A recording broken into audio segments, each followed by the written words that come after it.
Um homem nunca amadurecerá sem uma esposa, ou sem tratar a sua esposa como verdadeiramente deveria ser tratada. E antes da gente começar a conversar, bater um papo sobre isso, sobre o homem maduro, eu quero que vocês observem esses dois tipos de homens aqui. Primeiro, esse tipo de homem. Farei um pacto com você, com os deuses por testemunha. O vencedor permitirá que o derrotado tenha rituais funerários apropriados. Não há pactos entre leões e homens.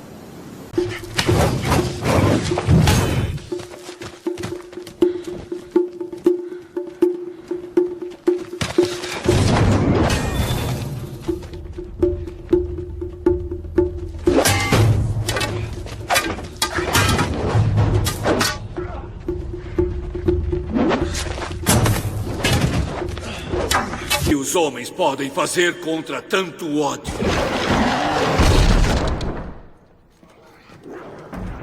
Venham comigo. Sair e enfrentar. Para a morte e a glória. Por Rohan. Por seu povo. O sol está nascendo. Esperem a minha chegada ao amanhecer do quinto dia. De madrugada, olhem para o leste.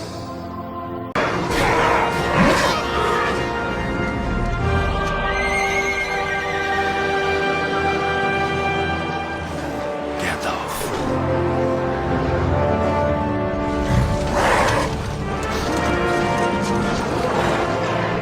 Elden Rei está sozinho. Sozinho não. Rohirrim!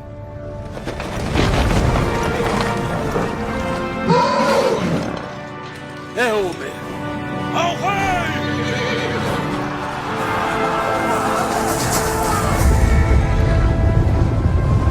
E agora, esse tipo de homem. Faça-o golpear e errar até cansar. Irmão, se eu cair, diga a Helena, diga a ela. Eu direi. Não deixe Menelau machucá-la. Se ele... Pense na sua espada, na espada dele e em nada mais.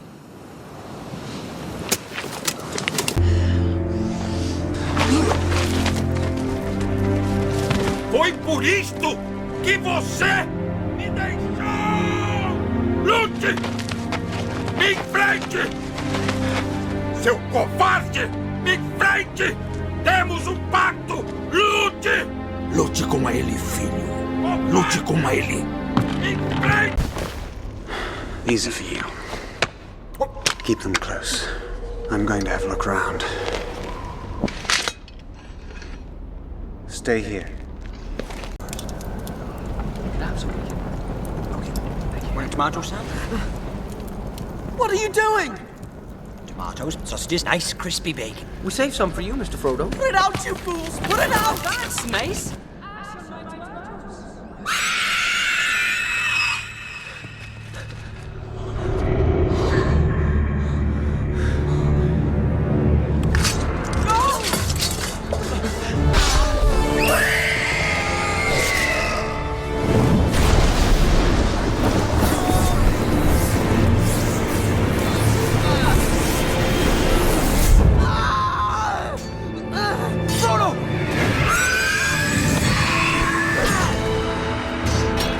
Esses trechos foram tirados de dois filmes que eu gosto muito até hoje e que fizeram parte da minha infância e pré-adolescência, né, que foi um deles é Troia, outro é Senhor dos Anéis.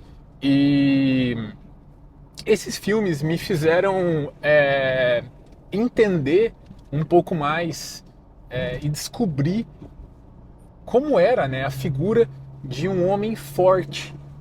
E a gente consegue, eu trouxe para vocês propositalmente essa distinção entre dois arquétipos muito claros de homens aqui, né, que essas obras apresentam. Primeiro, Aquiles e Heitor, né, que são homens visivelmente muito fortes, são homens que carregam valores de homem, né, a força, a responsabilidade,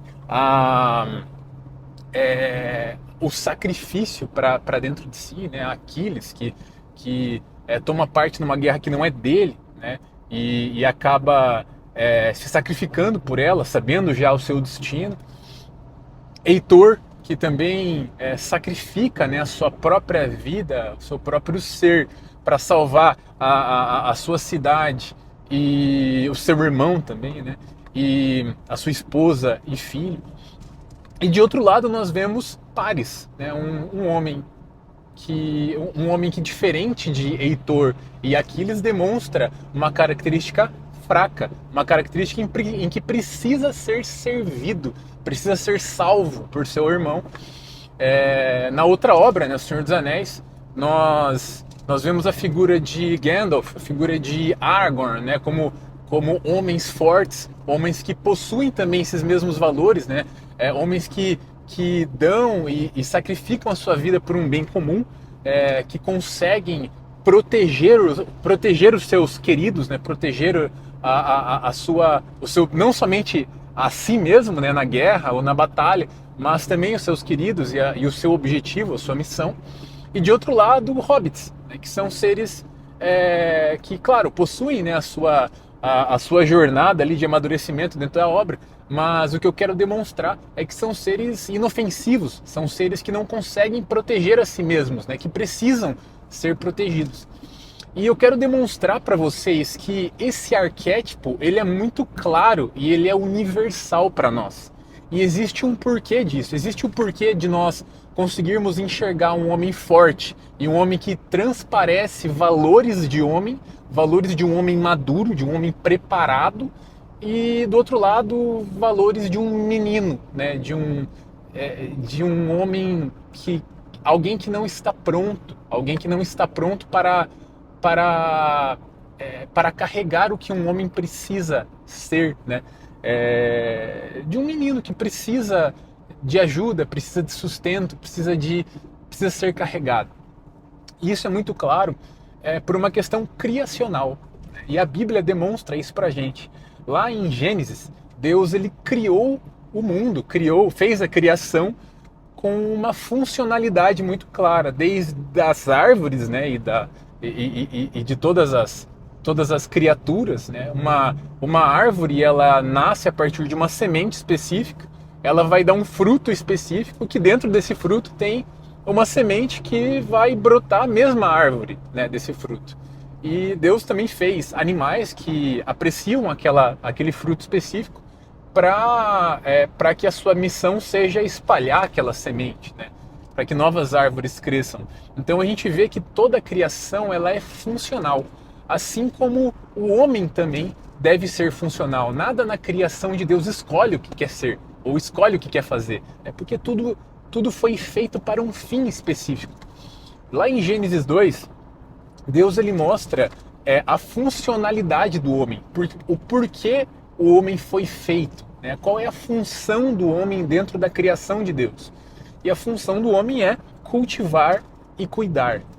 Essas palavras, cultivar e cuidar, elas foram escolhidas ali pelo texto por uma aplicação imediata, né? Deus ele queria que o homem cultivasse e cuidasse do jardim, né? Da criação ali. Mas a gente vê que a essência dessas palavras, elas apontam para a funcionalidade real do homem, que é servir.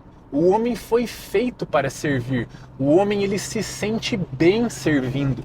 O homem tem um propósito de vida servindo a pessoas, servindo principalmente a Deus, a Cristo, né? O homem, ele tem o seu propósito firmado, ele anda de forma confiante quando ele está dentro da sua função, da sua funcionalidade, que é servir, que é atuar, que é proteger, que é produzir, que é levar o alimento, o sustento para sua casa, para sua mesa. O homem foi feito para isso. Diferente de uma pessoa, de um homem que precisa ser servido, que visa, que mira, que almeja prazeres e bens para si mesmo e não para o próximo, né? Esse tipo de homem, ele entra naquele outro arquétipo, no arquétipo de Paris, né, que desejou Helena, né, que era a mulher de Menelau, de Troia, né, e estourou a guerra entre a Grécia e Troia, né? Menelau de Esparta, desculpa, e estourou a guerra entre a Grécia e Troia, né? Paris, ele desejou algo para ele, né? Um desejo egoísta, algo para ele, quase uma criança mimada, né? Eu quero isso, eu desejo isso. Ele quis e tomou uma decisão para ele, individual, egoísta. E ele demonstra não conseguir lutar, não conseguir proteger nem a ele mesmo, muito menos a mulher que ele escolheu para ele, que é Helena, né? E ele precisa ser cuidado pelo irmão, pelo arquétipo do homem forte. Essa pessoa, ela não espelha para nós a maturidade de um homem maduro, um homem que serve. Ela espelha para nós o arquétipo do menino, daquele homem que não está preparado para ser homem ainda, né? O apóstolo Paulo, ele estabelece, ele deixa muito claro isso, que a palavra de Deus distingue esses dois tipos de arquétipos, e tá tudo bem se essas características forem presentes na idade em que um homem se encontra, né? Paulo, ele vai dizer lá em 1 Coríntios que os meninos, né, as crianças, os meninos gostam de coisas de meninos, mas a partir do momento em que um homem é homem, ele deixa de gostar das coisas que são próprias de meninos e ele passa a gostar de coisas que são próprias de homens. Por quê? Porque homens, eles são funcionais. Homens, eles são maduros. Homens, eles espelham o serviço. E um homem que espelha características próprias de menino possui um problema aí, né? Já é um homem desfuncional, né? Um homem que não está dentro do que Deus espera que ele seja, né? Que ele sirva. E esse vídeo, ele é muito urgente para nós homens, né? Para a masculinidade de hoje, porque nós estamos normalizando homens desfuncionais, né? E não sou eu que digo isso novamente, mas o IBGE fala isso, né? De acordo com as estatísticas do IBGE, entre homens de 25 a 34 anos, de 30 a 40% desses homens ainda vivem e são sustentados e são servidos, né, pelos seus pais. E nós vemos que a partir dos 34 anos, a masculinidade de hoje entende que é uma idade ok, que é uma idade razoável para achar uma esposa, para casar, para ter uma família. E por que isso... E até existe, né, a chacota, né, das meninas. Eu fui pedida em casamento, fui pedida em noivado. Finalmente, né, existe essa questão entre as mulheres pelos homões de hoje, né? E por que isso é um problema? E aqui que entra a figura da mulher.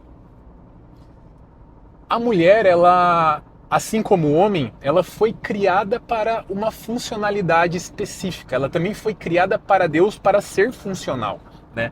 Lá em Gênesis 2, versículo 18, Deus, ele faz a mulher para Adão, né? Para o homem.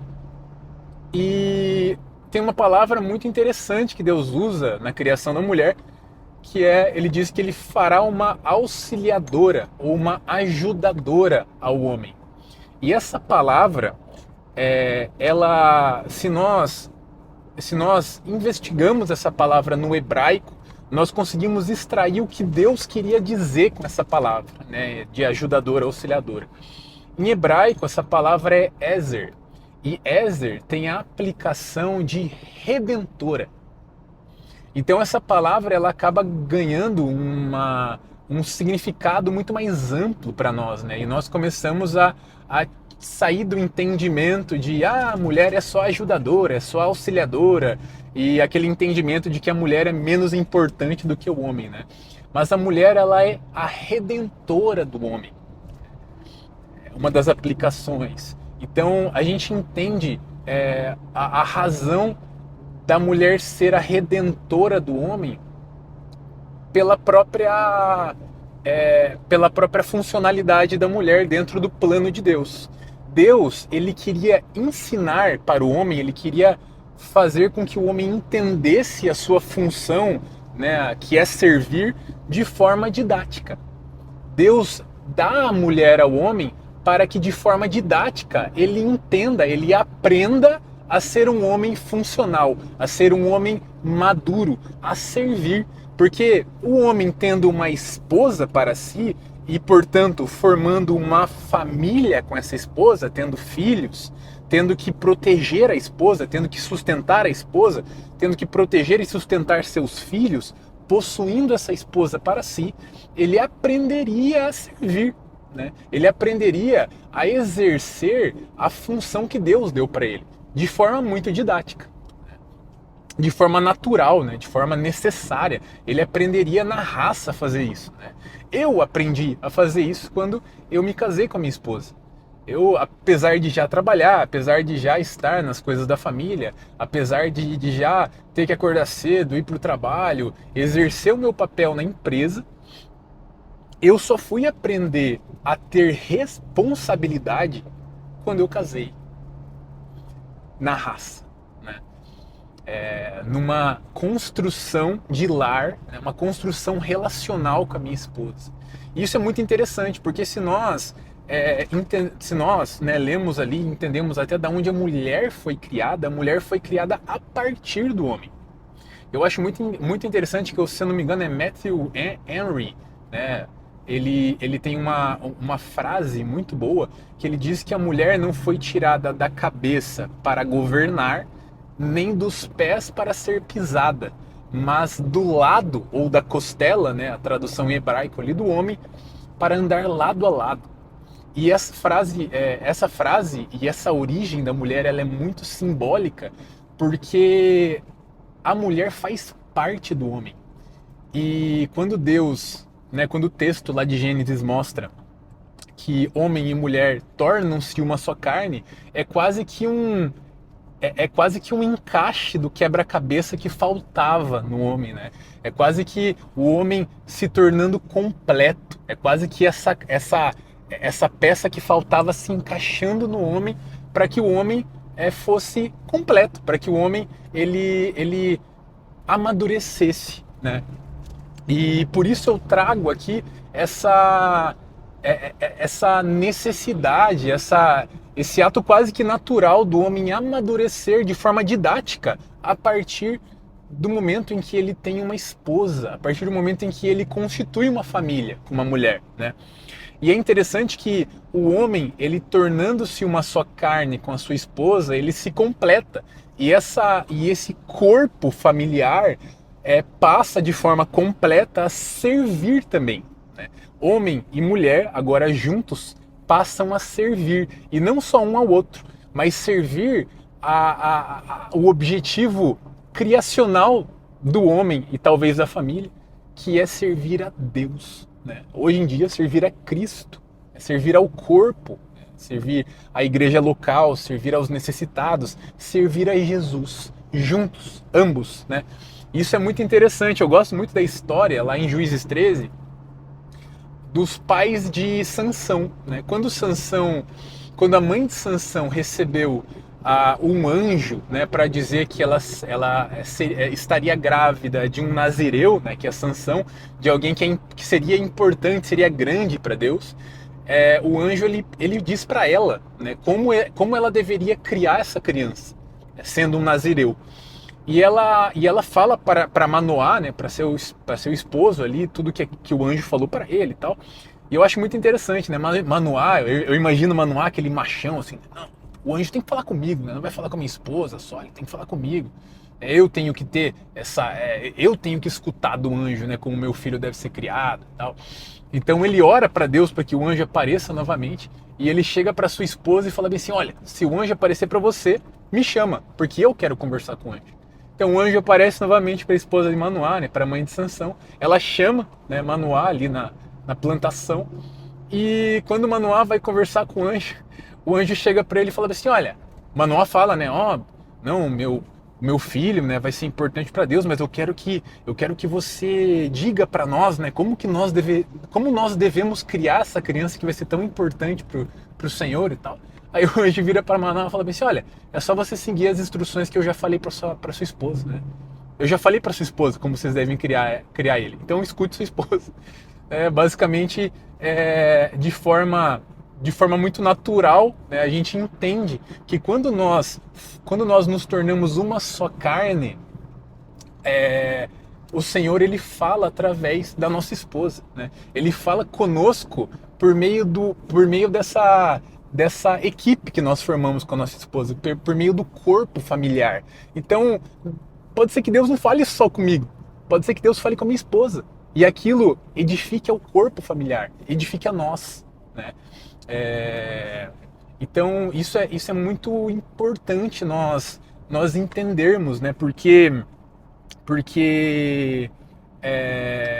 talvez você já tenha uma esposa, mas talvez você não enxergue a sua esposa dessa forma. Talvez você hoje esteja vivendo um relacionamento que você não enxerga que a sua esposa joga no mesmo time que você, né? Eu gosto de dizer que eu vejo que o meu relacionamento com a minha esposa, pela graça de Deus, ele funciona muito bem. A gente consegue servir ao Senhor juntos porque nós entendemos que nós jogamos no mesmo time. Teve uma situação em que nós vivemos, em que nós investimos num negócio, e eu estava orando, né? A gente estava orando para saber qual que seria o nome desse negócio. E Deus colocou um nome no meu coração, né? Ele colocou o nome alvo no meu coração, que o negócio teria a ver com máquina de lavar, né, lavanderias e tal. E ele colocou alvo no meu coração, que alvo significa o alvejante, né, o alvo branco, claro, né. E ele colocou no meu coração o Salmo 51. E a minha esposa, ela estava fazendo aqueles devocionais, né, aquela Bíblia 365, né, aquele plano anual da Bíblia. E exatamente no mesmo dia, ela me mandou uma foto à tarde, né? Depois do Senhor já ter falado comigo nas minhas orações diárias, ela me manda foto, né, do Salmo 51, e ali do versículo específico ali, em que a palavra alvo aparecia, e ela fala: olha, Deus colocou no meu coração isso aqui. Então nós conseguimos nos enxergar como um corpo, né? Esposa e marido sendo usados pelo Senhor para servir, né? Para servir. E a gente e aqui está a grande questão, né? Porque Jesus, lá em Mateus 19, quando ele vai falar sobre casamento, ele traz toda aquela exposição quando questionado ali pelos fariseus acerca do casamento, a parte criacional, né, do homem e da mulher. Eles perguntam sobre a lei de Moisés, né, e Jesus responde sobre Gênesis, né. Ele vai falar sobre casamento, e ao final ele vai falar sobre os eunucos, né, sobre aqueles que foram feitos eunucos e aqueles que se tornaram eunucos para o reino, né. Ele vai dizer que existem pessoas que escolhem não casar, que escolhem não ter esposas, escolhem isso. Só que Jesus, ele vai dizer que eles escolhem isso para servir pelo reino. Por quê?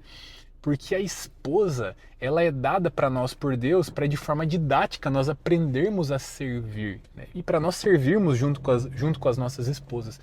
Mas Deus, ele demonstra que a esposa, ela não necessariamente será uma esposa material, uma esposa literal, né? Uma outra pessoa, uma ajudadora, uma auxiliadora. Mas a esposa, primordialmente para nós deve ser a igreja, né? Deve ser a igreja de Cristo, assim como para Jesus era, né? Jesus, ele foi um eunuco, né? Jesus, ele não se deu nem ele não casou nem se deu em casamento, obviamente, né? Jesus, por quê?